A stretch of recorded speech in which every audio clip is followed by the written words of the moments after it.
All right, we're looking at synthetic division today. We divide polynomials with long division. Okay? Long division, the key word here is long. Long division takes a long time, and it's kind of complicated. Synthetic division is much easier. So we're going to look at synthetic division. All right, so here's what we have right here. We're going to divide this polynomial by this polynomial here. Okay? So what I'm going to do is I'm going to write the coefficients of this polynomial, but first I need to make sure I'm not skipping any terms. I've got a 2, this is a x to the 1, and this is a 0. So I'm not skipping any terms. So I write my coefficients. There's a 1 there, there's a 2, and a negative 8. These are my coefficients. I put this little bracket thing over here, and this is what I'm dividing by. Okay? Well, that's my factor. Okay? I need the 0 of this factor, which is just 2. 2 minus 2 is 0, or just the opposite of this, 2. 2 goes in here. My 0 goes in the bracket. I leave a little workspace and draw me a line here, and now I'm ready to do this synthetic division. So what you do is this. This first term always comes down, straight down. And then once I get a number down here, I multiply it by this 0. So 1 times 2 would be 2. And I write that here. And then once I have these two numbers here, I add. 2 plus 2 is 4. Okay? And then once I get a number down here, I multiply it by 2, which is 8. And I put it there. I add these right here, which gives me 0. And this is my remainder, which means I have no remainder. This divides evenly. So with these numbers right here, this is my answer. So this is x squared in my original problem. This is going to be 1 degree less, which would be 1x, and that's a plus 4. And this right here is my answer. That's what I get when I divide these, x plus 4. Which means this. If I take those two and multiply them, you don't have to do this, but I'm just going to show you this real quick. If I do x plus 4 and I multiply it by x minus 2, all right, I'm going to do this kind of fast here. So I get x squared, and then 4x plus negative 2x is plus 2x minus 8. And see, that's what I had right here originally. So when I divide this, I get this answer right here. Here's my answer, and you can check it if you wanted to multiply them and make sure you get that original thing. That's just like any multiplication. If I have let's say 12 divided by 3, all right, that's 4. 12 divided by 3 is 4. And if I take 4 and I multiply it by 3, I get 12. And that's what we have here. When I divide this, I get this. And if I multiply those two, I should get that. But you don't have to do this. This is my answer right here, and we're done. We'll go to this next one then. We'll check my terms. 3, 2, 1, 0. I'm not skipping any. I'm dividing this by that, so I write my coefficients. 1, 9, 22, 8. And right here I got x plus 4. I put my 0 for that, which is negative 4. All right, there we go. That's how you set it up. So this first term always comes down. Negative 4 times 1. Anytime I get a number here, I multiply it by that 0. So that's negative 4. Now I add these, which is 5. Every time I get a number here, I multiply it by negative 4. So that's negative 20. I add these, which is 2. And so now every time I get a number here, I multiply it by negative 4, which would be negative 8 this time. And there you go, I get a 0 here. That's my remainder.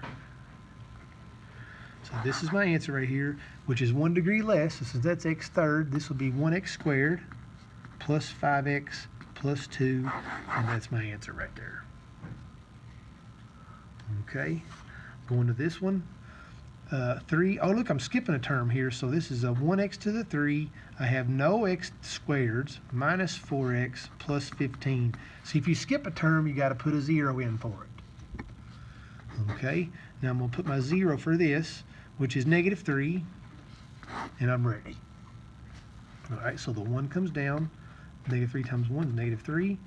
I add these, which is negative 3. Negative 3 times negative 3 is 9. I add these, which is 5. Negative 3 times 5 is negative 15. I add those and I get a 0 here, which is my remainder.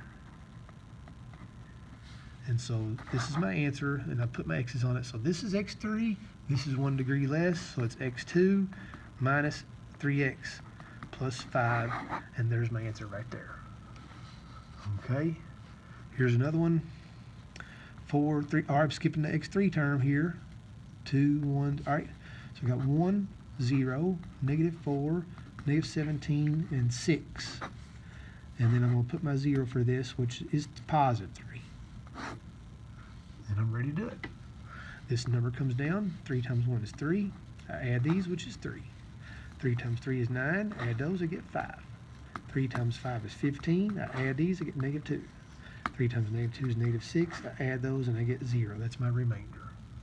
So this is my answer right here.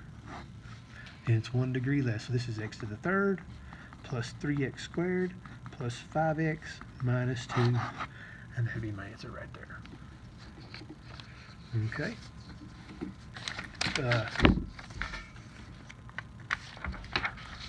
Let's look at some more here. Okay. Now, on these, doing the same thing. So I've got 2, 1, I'm not skipping any terms here, so I got 4, a 23, and an 18. In here, I'm going to put a -4. Okay? So this 4 comes down, -4 times 4. Every time I get a number here, I multiply it by that, so that's -16. I add these, which is 7. Every time I get a number here, -4 times 7, -28. And I add these, -10. This is my remainder, so I have a remainder this time. Okay? The other one's divided equally. So this time, this is 1 degree less, so since that's x squared, this is just 4x plus 7. Okay? And then I could put remainder of -10. Or I could write it like this, 4x plus 7 plus, and I can put -10 over my divisor. Okay, so there's 2 ways to do it. Whatever my divisor is there, I just do the remainder divided by that.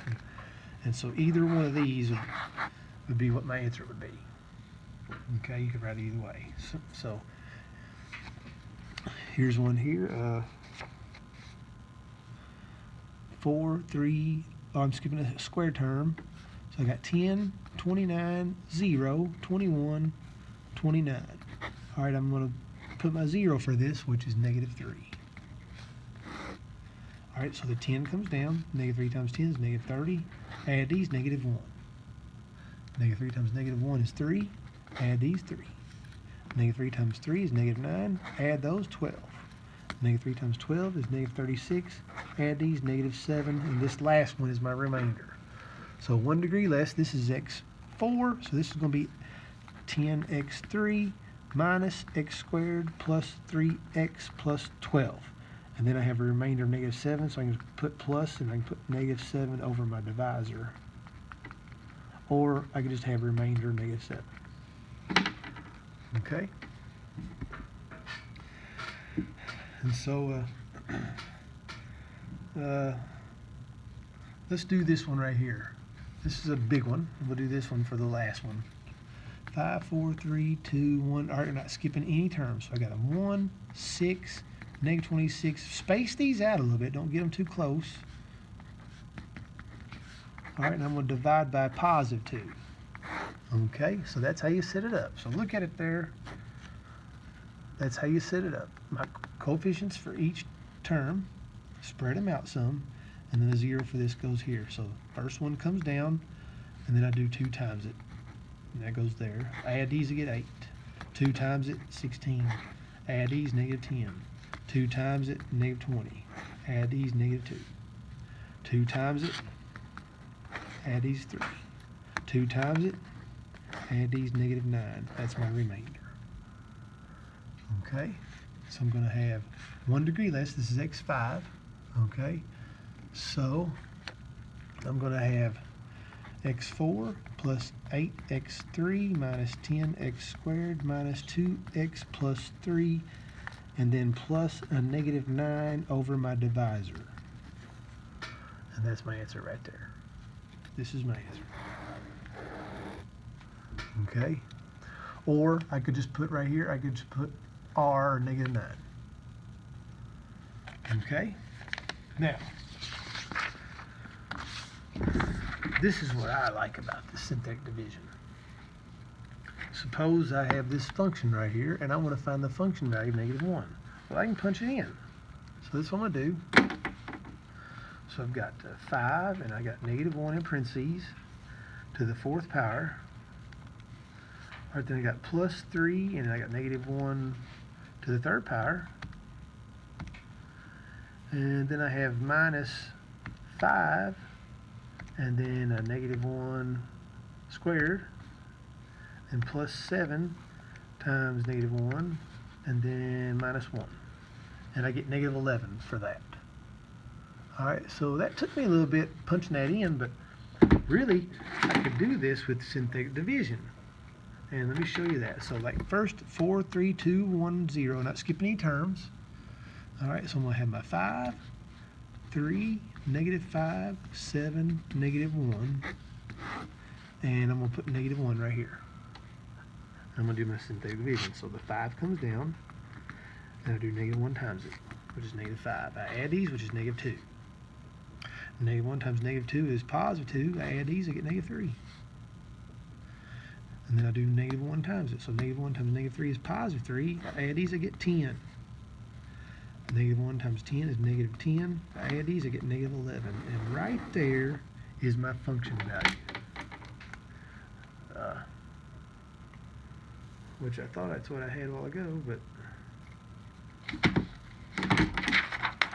here it is. -11, what I had a while ago. And you can do it this way, and your remainder is always your function value. So you could probably do that a little easier. So like here's the same thing, 4, 3, -5, 7, -1. This is the same polynomial as that, but this time we're going to divide by 1. What's my function value of 1? All right, so the 5 comes down. 1 times 5 is 5. I add these is 8. 1 times 8 is 8. I add these, I get 3. 1 times 3 is 3. I add these, I get 10. 1 times 10 is 10. I add these, I get 9. So my function value is 9. Now I'm going to go in my calculator and punch that in just to check it. I'm going to delete these negatives.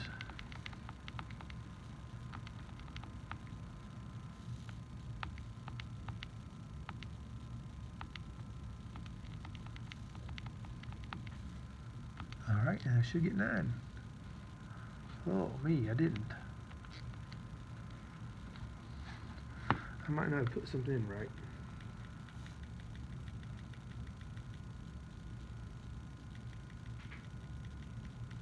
Yeah, right there, I got a 0.5 right there. I'll delete that. And there it is, 9. Okay. So, what's the function value of 2 on this one? Alright, we'll do this one for the last one. I got a 5, a 3, a -5, a 7, and a -1. And I'm going to put my 2 here to find the function value of the 2. Alright, so 5 comes down. 2 times 5 is 10. I add these, 13. 2 times 13 is 26. I add these, I get 21. 2 times 21 is 42. I add these, I get 49. And 2 times 49 is 98. Oops, 98. I add these, I get 97. And there's my function value. So that means f of 2 equals 97. Okay, f of 2 equals 97. And I'm going to punch that in on the calculator here. I keep picking up the wrong one. Alright, so I'm going to change my 1s to 2. So change it to a 2. 2. 2. 2. And look at that, 97. So that is right. So that's how you do synthetic division, and you can do that in place of long division. So I'm not even going to show you how to do long division because it takes a long time. So synthetic division is what we'll do. All right, so if you have any questions, let me know. All right, have a good rest of the day.